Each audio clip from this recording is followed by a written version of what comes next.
अंतर्राष्ट्रीय भौतिकी, रसायन विज्ञान, जीव विज्ञान और गणित ओलंपियाड 2026 में भारत ने कुल कितने स्वर्ण और रजत पदक जीते हैं?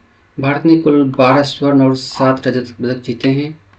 अंतर्राष्ट्रीय भौतिकी, रसायन विज्ञान, जीव विज्ञान और गणित ओलंपियाड 2026 में भारतीय छात्रों ने ऐतिहासिक प्रदर्शन करते हुए कुल 12 स्वर्ण और 7 रजत पदक जीते हैं। भारत ने अंतर्राष्ट्रीय भौतिकी ओलंपियाड में सभी 5 स्वर्ण पदक जीतकर तथा रसायन विज्ञान ओलंपियाड में सभी 4 स्वर्ण पदक जीतकर दोनों प्रतियोगिताओं में संयुक्त विश्व चैंपियन बनने का गौरव प्राप्त किया है। इंडियन फिजिक्स ओलंपियाड 2026 हुआ है कोलंबिया में। इंडियन केमिस्ट्री ओलंपियाड हुआ है उज्बेकिस्तान में। इंडियन बायोलॉजी ओलंपियाड हुआ है लिथुआनिया में और मैथमेटिक्स ओलंपियाड हुआ है चीन में। ओलंपियाड 2026 टोटल मेडल भारत ने जीते हैं 19, 12 गोल्ड, 7 सिल्वर। फिजिक्स ओलंपियाड में 5 गोल्ड, केमिस्ट्री ओलंपियाड में 4 गोल्ड, बायोलॉजी ओलंपियाड में 1 gold plus 3 silver, mathematics olympiad में 2 gold plus 4 silver. Training agency इसका department of atomic energy. Next question है, कॉमनवेल्थ गेम्स 2026 का आयोजन कब से कब तक होगा? ये होगा 23 जुलाई से 2 अगस्त 2026 तक। कॉमनवेल्थ गेम्स 2026 23वां संस्करण 23 जुलाई से 2 अगस्त 2026 के बीच आयोजित किया जाएगा। इन खेलों की मेजबानी स्कॉटलैंड के ग्लासगो शहर द्वारा दूसरी बार किया जा रहा है। इससे पहले ग्लासगो ने वर्ष 2014 में भी सफलतापूर्वक कॉमनवेल्थ गेम्स की मेजबानी की थी। नेक्स्ट क्वेश्चन है, कॉमनवेल्थ गेम्स 2026 की मेजबानी कौन सा शहर कर रहा है ग्लासगो। वर्ष 2014 में यहाँ 14 वेन्यू पर 17 खेल प्रतियोगिताएं आयोजित थी, जबकि इस बार आयोजन को अधिक संक्षिप्त बनाते हुए 4 वेन्यू और 10 खेलों तक सीमित रखा गया है। नेक्स्ट क्वेश्चन है, कॉमनवेल्थ गेम्स 2026 में कुल कितने खेल शामिल किए गए हैं? कुल 10 खेल शामिल किए गए हैं। कॉमनवेल्थ गेम्स 2026 में कुल 10 खेलों को शामिल किया गया है। इसमें athletics, swimming, artistic, gymnastic, track cycling, netball, weight lifting, boxing, judo, box तथा 3x3 बास्केटबॉल शामिल है। वर्ष 2022 के बर्मिंघम कॉमनवेल्थ गेम्स में 20 से अधिक शामिल थे, जबकि इस बार क्रिकेट, हॉकी, बैडमिंटन, कुश्ती और टेबल टेनिस जैसे कई लोकप्रिय खेल कार्यक्रम का हिस्सा नहीं है। नेक्स्ट क्वेश्चन है, राष्ट्रीय ओलंपियाड कार्यक्रम का संचालन राष्ट्रीय नोडल केंद्र के रूप में कौन सा संस्थान करता है? यह है होमी भाभा विज्ञान शिक्षा केंद्र, Tata institute of fundamental research. परमाणु ऊर्जा विभाग DAE पिछले लगभग 4 दशकों से राष्ट्रीय ओलंपियाड कार्यक्रम के माध्यम से देश भर के प्रतिभाशाली छात्रों की पहचान, मार्गदर्शन और उन्नत प्रशिक्षण का कार्य कर रहा है। इस कार्यक्रम का संचालन Tata institute of fundamental research के अंतर्गत होमी जहांगीर भाभा शिक्षा केंद्र राष्ट्रीय नोडल एजेंसी के रूप में कार्य करता है। नेक्स्ट क्वेश्चन है, भारतीय नौसेना में शामिल INS मालवन किस श्रेणी का युद्धपोत है? यह माहे श्रेणी का anti submarine warfare shallow watercraft. INS Malvan भारतीय नौसेना में शामिल माहे श्रेणी का दूसरा anti submarine warfare shallow watercraft है, जिसे विशेष रूप से उथले समुद्री क्षेत्रों में पनडुब्बियों का पता लगाने, उनका पीछा करने और उन्हें निष्क्रिय करने के लिए स्वदेशी रूप से डिजाइन एवं निर्मित किया गया है। यह युद्धपोत 80% से अधिक स्वदेशी सामग्री और प्रणालियों से निर्मित है, जो आत्मनिर्भर भारत अभियान के तहत भारत की रक्षा उत्पादन क्षमता, नौसैनिक डिजाइन और स्वदेशी तकनीक दक्षता को प्रदर्शित करता है। INS मालवान बड़े युद्धपोतों, पनडुब्बियों, नौसैनिक विमानन संसाधनों के साथ समन्वित रूप से अभियान चलाने में सक्षम है, जिससे भारतीय नौसेना की समुद्री सुरक्षा, तटीय निगरानी, पनडुब्बी रोधी अभियानों की क्षमता और अधिक सुदृढ़ होगी। इस युद्धपोत का प्रतीक चिन्ह बाघ नख से प्रेरित है, जो साहस, फुर्ती, युद्ध कौशल और दुश्मन पर सटीक प्रहार की क्षमता का प्रतीक है। इसका ध्येय वाक्य है साइलेंट क्लॉज। नेक्स्ट क्वेश्चन है, PM यशस्वी प्रधानमंत्री यशस्वी अम्ब्रेला छात्रवृत्ति योजना का मुख्य उद्देश्य क्या है? इसका मुख्य उद्देश्य है OBC, EBC, DNT वर्ग के पात्र छात्रों को वित्तीय सहायता देकर समावेशी, समान एवं गुणवत्तापूर्ण शिक्षा उपलब्ध कराना।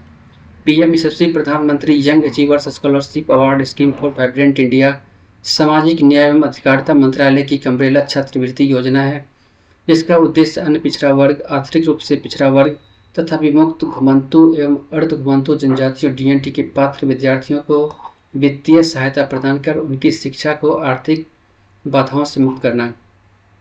इस योजना के अंतर्गत 4 प्रमुख घटक शामिल किए गए हैं: प्री मैट्रिक छात्रवृत्ति, पोस्ट मैट्रिक छात्रवृत्ति, top class education in schools तथा top class education in colleges. शैक्षणिक वर्ष 2026-27 के लिए पीएम यशस्वी छात्रवृत्ति योजना के तहत ऑनलाइन आवेदन की प्रक्रिया शुरू हो चुकी है।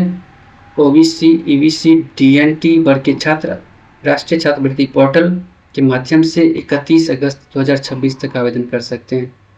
इसके लिए पात्र वैसे परिवार जिनकी वार्षिक आय 2.5 लाख से कम है।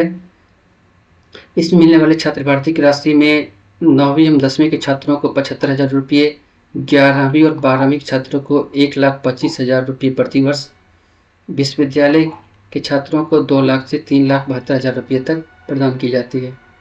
नेक्स्ट क्वेश्चन है, 31 दिसंबर 2025 तक विंडो एनर्जी इंस्टॉलेशन के मामले में भारत का विश्व में कौन सा स्थान था?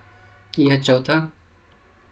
Global wind energy council report 2026 के अनुसार 31 दिसंबर 2025 विंड एनर्जी इंस्टॉलेशन के मामले में भारत विश्व में चौथे स्थान पर रहा। केंद्र सरकार ने लोकसभा में बताया कि देश की कुल स्थापित पवन ऊर्जा क्षमता बढ़कर 57,443 मेगावाट हो गई है, जो भारत की नवीकरणीय ऊर्जा क्षमता में निरंतर वृद्धि को दर्शाती है। नेक्स्ट क्वेश्चन है, राष्ट्रपति द्रौपदी मुर्मू और उत्तर मैसेडोनिया की राष्ट्रपति गोर्दाना सिलियानोवस्का दाकावा ने स्कोप्जे संग्रहालय में किसकी प्रतिमा का संयुक्त रूप से अनावरण किया? यह है महात्मा गांधी का।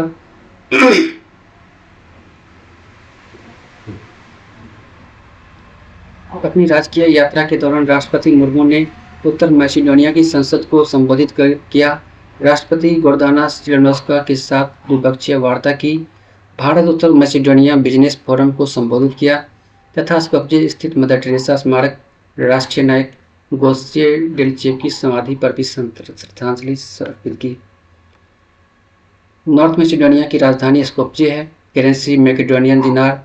ऑफिशियल लैंग्वेज है Macedonian. Continent Europe, region Balkans.